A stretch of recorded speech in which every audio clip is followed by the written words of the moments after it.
Bismillahirrahmanirrahim. Assalamualaikum warahmatullahi wabarakatuh. Alhamdulillahirabbil alamin wa bihi nasta'in wa ala umuri waddin.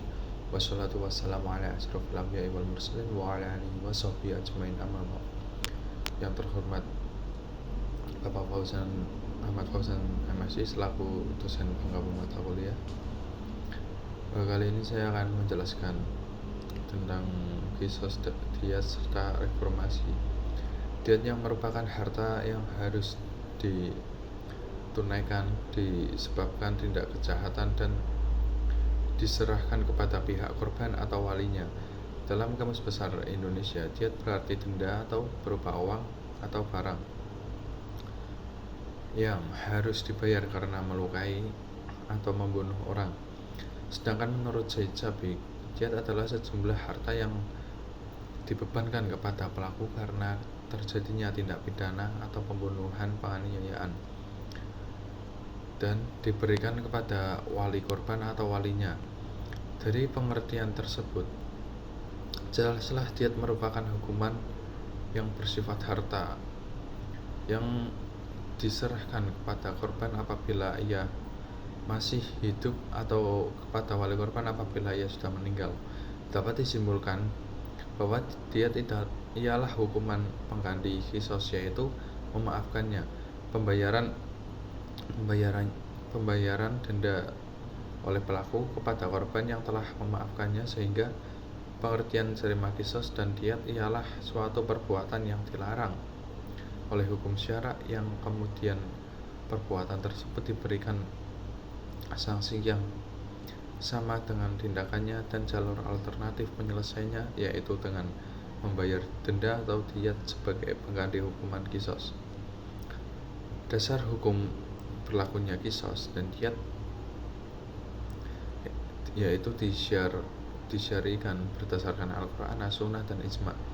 Kisos dalam terminologi hukum Islam diartikan sebagai hukuman yang dijatuhkan sebagai pembalasan serupa dengan perbuatan pembunuhan, melukai atau merusak anggota badan berdasarkan ketentuan yang diatur oleh syara'.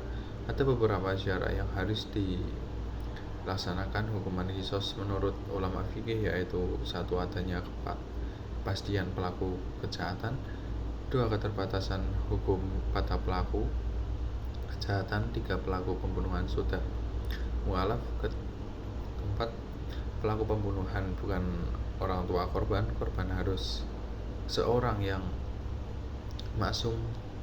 Para penuntut kisos atau mustahik al-kisos harus sudah mualaf. 7. Semua penuntut kisos sepakat atas tuntutannya. 8. Ada keputusan harus ditetapkan oleh pemerintah atau hakim. Yang ke-9, pelaksanaan hukuman kisos harus dihadiri oleh pemerintah atau aparat penegak hukum yang berwenang. Terakhir, ada pelaksanaan hukuman kisos harus disaksikan oleh ahli waris yang menuntut kisos. Menurut pendapat mayoritas ulama Malikiyah, Syafi'iyah, dan salah satu riwayat Imam Ahmad, hukum asal pelaksanaan kisos yakni dengan cara yang sama dilakukan oleh pelaku kriminal tersebut atau disebut sebagai mutsibah atau mutsalah, sehingga jika pelaku membunuh dengan pedang maka pelaku akan dikisoskan dengan pedang. Jika pelaku membunuh dengan memukul batu sampai mati, maka pelaku juga dipukul dengan batu sampai mati, dan seterusnya. Namun hal ini berlaku jika pelaku membunuh dengan sesuatu yang haram seperti sihir, khamr, liwat, dan sejenisnya. Apabila dengan cara yang sama dapat mengakibatkan pelaku terlalu lama tersiksa, maka kisosnya memakai pedang. Seandainya mustahik al-kisos menggantinya dengan hukuman pancung menggunakan pedang, maka diperbolehkan dan itu lebih utama. Macam-macam jarimah diat. Sebagai bentuk pemberatan dan peringanan pembayaran diat, ada penjelasan macam-macam diat. Yang pertama yaitu diat mukhola'ah atau diat berat. Adapun yang dimaksud dengan diet berat adalah 100 ekor unta. Diet ini diberikan kepada pembunuhan sengaja yang mendapat pengampunan dari wali korban dan pembunuhan semi sengaja. Komposisi hewan untanya menurut Malikiyah, Syafi'iyah, dan Imam Muhammad Ibnu Hasan dibagi menjadi 3, yaitu 30 ekor unta hikah umur 3-4 tahun, 30 unta juzah umur 4-5 tahun, 40 unta khalifah umur 4-5 tahun. Pendapat ini didasarkan pada hadis Nabi yang diriwayatkan oleh Tirmizi dan Abu Dawud dari Amr ibnu Syu'aib bahwa Rasulullah SAW bersabda, diet itu adalah 30 ekor unta jazah, 30 hikoh, dan 40 khalifah yang di dalam perutnya ada anaknya. Sisi pemberatan hukuman diet pembunuhan sengaja, yaitu pertama, pembayarannya ditanggung sendiri oleh pelaku pembunuhan. Ini sudah menjadi ijma sebagaimana disampaikan Ibnu Khutmah. Kedua, diwajibkan pembayaran unta. Pemberatan dalam pembayaran semi sengaja hanya satu, yakni unta, dan kadar jumlahnya unta sama dengan pembunuhan sengaja, namun mendapat keringanan dari dua sisi, yaitu pembayaran dapat dibebankan kepada akilah atau keluarga dan pembayarannya dapat diangsur dalam waktu 3 tahun. Akilah adalah kelompok yang secara bersama-sama menanggung pembayaran diat. Mereka adalah kelompok abah, yaitu semua kerabat laki-laki dari pihak bapak yang balik, berakal, dan mampu. Hal didasarkan ijma sebagaimana dikatakan Ibnu Khutmah diriwayatkan dari Umar radhiyallahu an bahwa keduanya menetapkan diat kepada al-aqilah selama 3 tahun dan tidak ada yang menyelisihi keduanya di zaman mereka, sehingga ini menjadi ijma. Itu menjadi ijma. Yang kedua adalah diat mukhafafah, yaitu diat yang diperingan. Diat ini diwajibkan atas pembunuhan tidak sengaja. Perlawanan dengan diat mughalazah, keringanan diat ini terlihat dalam aspek pembayaran ditanggung sepenuhnya oleh pelaku, pembayaran dapat diangsur selama 3 tahun. Komposisi umur unta yang menurut Hanafiyah dan Hambaliyah dibagi menjadi 5 kelompok. Yang pertama 20 ekor unta. 20 ekor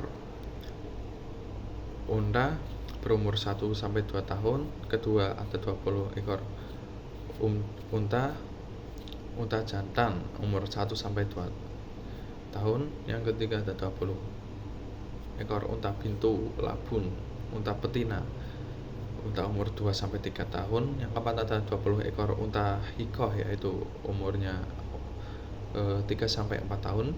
Yang kelima ada 20 ekor unta jazah umur 4-5 tahun.